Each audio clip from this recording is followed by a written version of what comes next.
Pilate took Jesus and had him whipped. The soldiers made a crown out of thorny branches and put it on his head. Then they put a purple robe on him and came to him and said, "Long live the King of the Jews." And they went up and slapped him.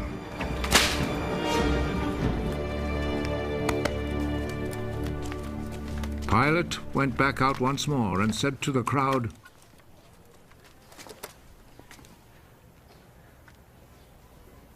"Look, I will bring him out here to you to let you see that I cannot find any reason to condemn him.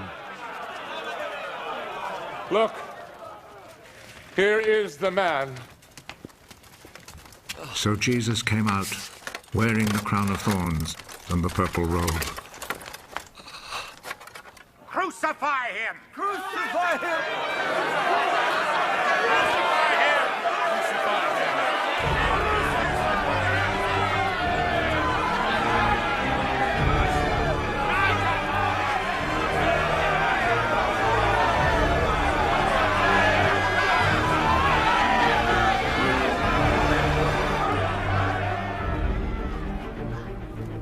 You take him then and crucify him.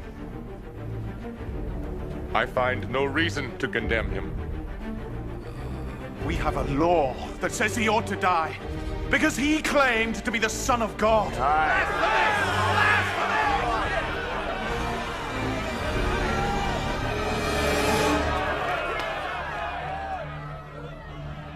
When Pilate heard this, he was even more afraid.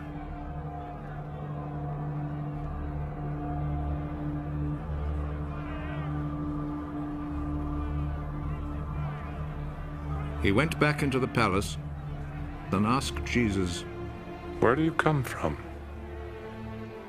But Jesus did not answer. You will not speak to me.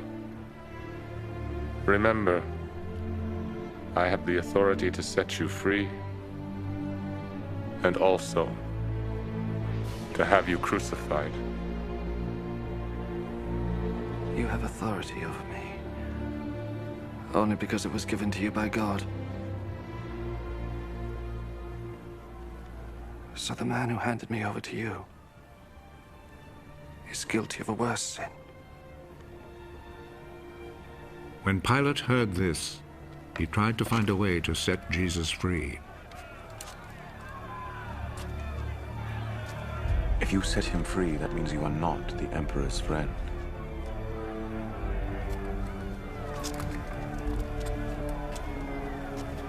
Anyone who claims to be a king is a rebel against the Emperor.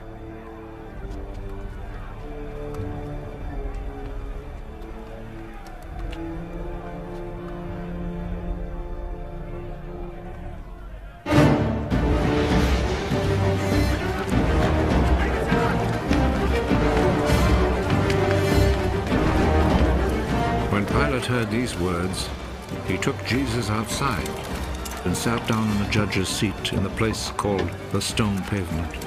In Hebrew, the name is Gabbatha.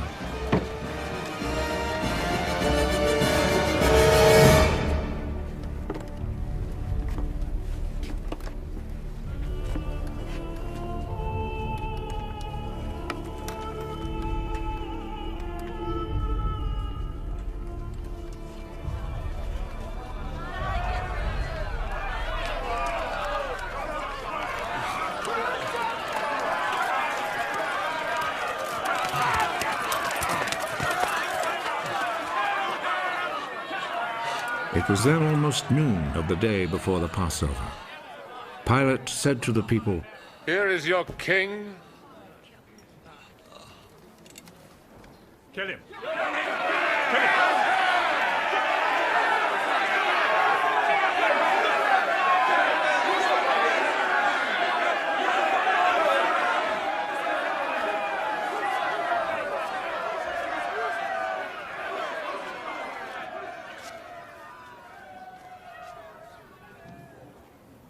Do you want me to crucify your king? The only king we have is the Emperor. Then Pilate handed Jesus over to them to be crucified.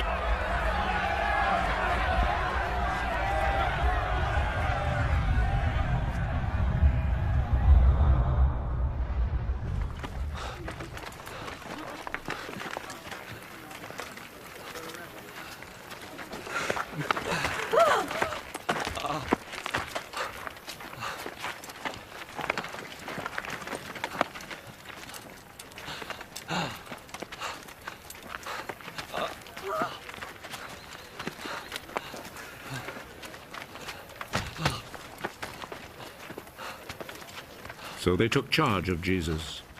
He went out, carrying his cross, and came to the place of the skull, as it is called. In Hebrew it is called Golgotha.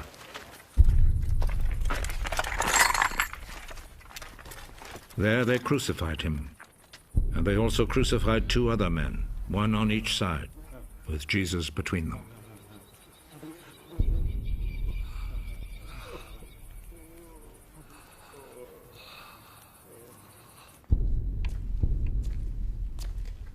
Pilate wrote a notice and had it put on the cross. Jesus of Nazareth, the King of the Jews, is what he wrote.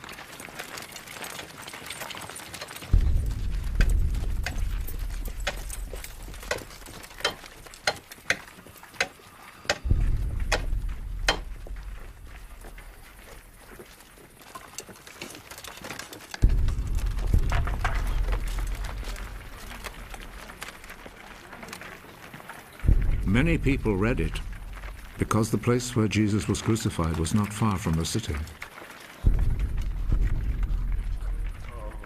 The notice was written in Hebrew, Latin, and Greek.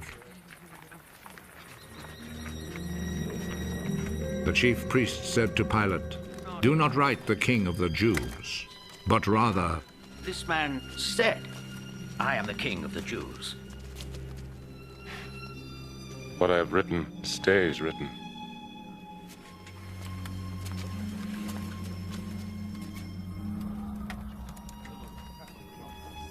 After the soldiers had crucified Jesus, they took his clothes and divided them into 4 parts, 1 part for each soldier.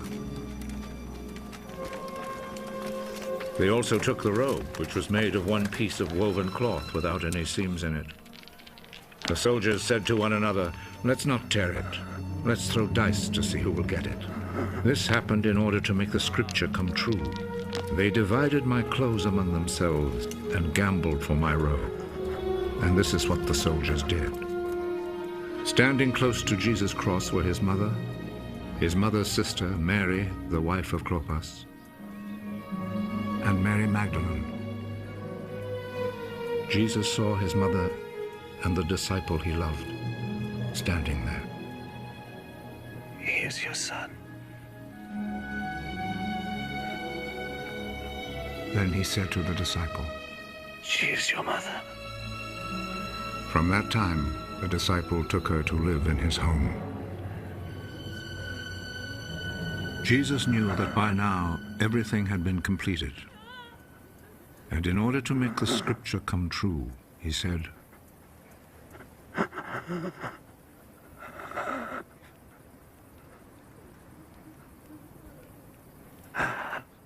I am thirsty.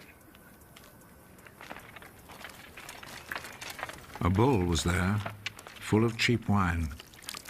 So a sponge was soaked in the wine, put on a stalk of hyssop, and lifted up to his lips.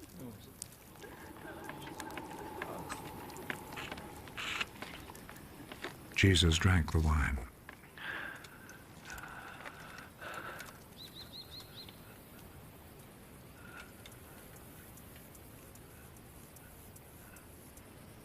It is finished.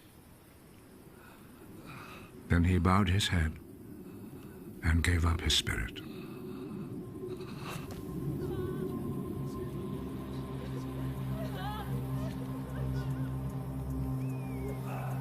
Then the Jewish authorities asked Pilate to allow them to break the legs of the men who had been crucified and to take the bodies down from the crosses. They requested this because it was Friday, and they did not want the bodies to stay on the crosses on the Sabbath. since the coming Sabbath was especially holy. So the soldiers went and broke the legs of the first man, and then of the other man, who had been crucified with Jesus. But when they came to Jesus, they saw that he was already dead, so they did not break his legs. One of the soldiers, however, plunged his spear into Jesus' side.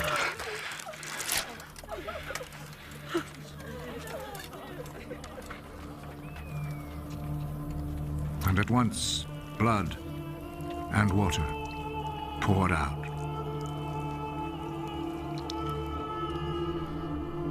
The one who saw this happen has spoken of it, so that you may also believe. What he said is true, and he knows that he speaks the truth. This was done to make the scripture come true. Not one of his bones will be broken. And there is another scripture that says, people will look at him whom they pierced.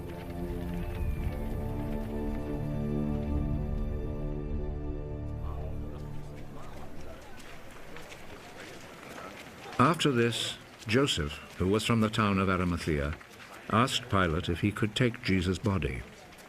Joseph was a follower of Jesus, but in secret because he was afraid of the Jewish authorities. Pilate told him he could have the body, so Joseph went and took it away.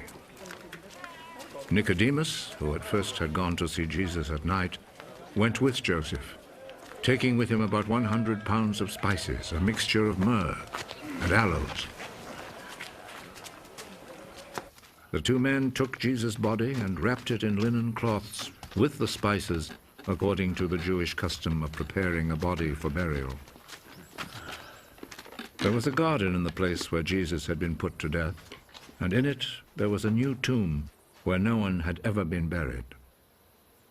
Since it was the day before the Sabbath, and because the tomb was close by, they placed Jesus' body there.